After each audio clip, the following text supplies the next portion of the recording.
Hello all మరి ఈరోజైతే మనం చెన్నపట్నంకి అయితే వచ్చేసామండి. లొకేషన్ అయితే గచ్చిబౌలి. సో నేను అక్కడికి వచ్చాక అంబియన్స్ అయితే చూసేయండి ఎలా ఉన్నాయో. సో బయట నుంచి అలాగే బయట కూడా కూర్చోవడానికి ఉందండి. మనకు పైన కూడా రెస్టారెంట్ ఉంది.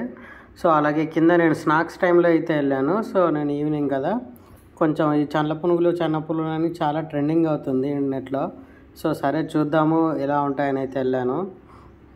సో చూడండి, క్లీనింగ్ అలాగే మన ముందే మొత్తం హైజీనిక్గా ఉందండి. కొంచెం మంచి కిచెన్స్ కదా, సో రెస్టారెంట్లో హైజీన్ బాగానే ఉంటుంది. సో క్వాలిటీ కూడా బాగానే ఉంటుంది. చూస్తున్నారు కదా జనాలు కూడా ఎంతమంది ఉన్నారో. సో మనం ఆర్డర్ అయితే ఇచ్చేసాము. పునుగులు అలాగే దోశలు అయితే ఆర్డర్ ఇచ్చామండి. సో మన పునుగులు అయితే చల్ల పునుగులు అయితే చెప్పాం కదా, చల్ల పునుగులు అయితే వచ్చేసాయి చూడండి. సో మనకు 3 రకాల చట్నీలు ఇచ్చారు. ఆ చట్నీలు తీసుకెళ్ళిపోయి మరి టేస్ట్ ఎలా ఉంది చూసేసి చెప్పాలి కదా మీకు. సో అందుకోసమే నేనైతే చూడండి. సో ఫస్ట్ ఆ పునుగునైతే తీసుకొని చింపానండి 2గా. సో బాగానే ఉంది, పైన క్రిస్పీగా లోపల మొత్తం స్పాంజీగా చాలా బాగుంది. సో ఆ పునుగునైతే నేను తీసుకొని 2 చట్నీలతో అద్దుకొని తిన్నానండి. ట్రై చేద్దాం ఎలా ఉందో టేస్ట్ అనేది. సో నాకైతే నచ్చింది.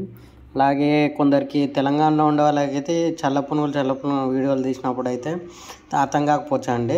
మన దిక్కు పునుగులు దొరుకుతాయి అండి, మామూలుగా మైదా పిండితో పునుగులు, అవే చల్ల పునుగులు అంటారండి విజయవాడలో. సో నేను కూడా ఫస్ట్లో చల్ల పునుగులు అంటే మనం సపరేట్గా ఉంటాయేమో అనుకున్నా. ఏం సపరేట్ కదండి, మనవే. వాళ్ళ దిక్కు చల్ల పునుగులు అనుకుంటారు. సో మీరు కూడా అదొకటైతే గుర్తుంచుకోండి. ఎందుకంటే నేను కూడా ఫస్ట్లో చల్ల పునుగులు అంటే ఏంటో సపరేట్ ఉంటాయేమో, మళ్ళీ అది సపరేట్ డిష్ ఏమో అనుకున్నాను.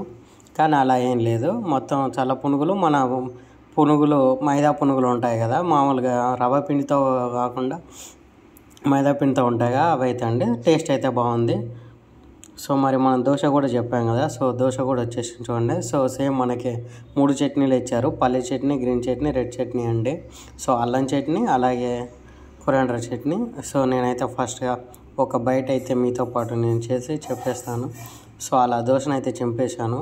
సో అలా పల్లీల చట్నీ తీసుకుంటాను చూడండి. సో పల్లీల చట్నీ తర్వాత డైరెక్ట్ ఇంకా గ్రీన్ చట్నీ అండి. సో ఆ 2 నోట్లో పెట్టగానే మాత్రం బ్లాస్ట్ అండి. సో బాగుండింది టేస్ట్ అయితే. సో ఇవి మన దోశలా లేదు, కొంచెం క్రిస్పీగా బెన్నె దోశలు అంటారు కదండి. సో ఆ టేస్ట్ అయితే ఉంది. సో క్రిస్పీగా లోపల స్పాంజీగా అయితే చాలా బాగుండింది. సో మీరు కూడా వెళ్ళినప్పుడు మాత్రం ఈ మూడిటితో కలిపి టేస్ట్ చేయండి, ఎలా ఉందో నాకు కామెంట్ చేసేయండి. అలాగే గాయస్, మీరు వీడియోస్ చూస్తున్నారు, అలాగే నాకు వ్యూస్ ఇంతమంది సబ్స్క్రైబర్స్ ఉన్న వ్యూస్ ఎందుకు రావాలని ఆలోచిస్తే మీరందరూ గంట కొట్టట్లేదు గాయస్. ఆ బెల్ ఐకాన్ అయితే తప్పకుండా మర్చిపోకుండా కొట్టండి.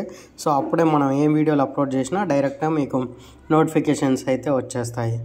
సో టేస్ట్ అయితే బాగుంది, మీరు కూడా వెళ్ళినప్పుడు అయితే ట్రై చేయండి. అలాగే ఇవి కొంచెం మనకు రోడ్ సైడ్లో దొరికే రేట్స్ కన్నా చాలా ఎక్కువగా అయితే ఉన్నాయి ఇక్కడ. సో అదొకటి చూసుకొని అయితే వెళ్ళండి. So like, share, subscribe the channel guys.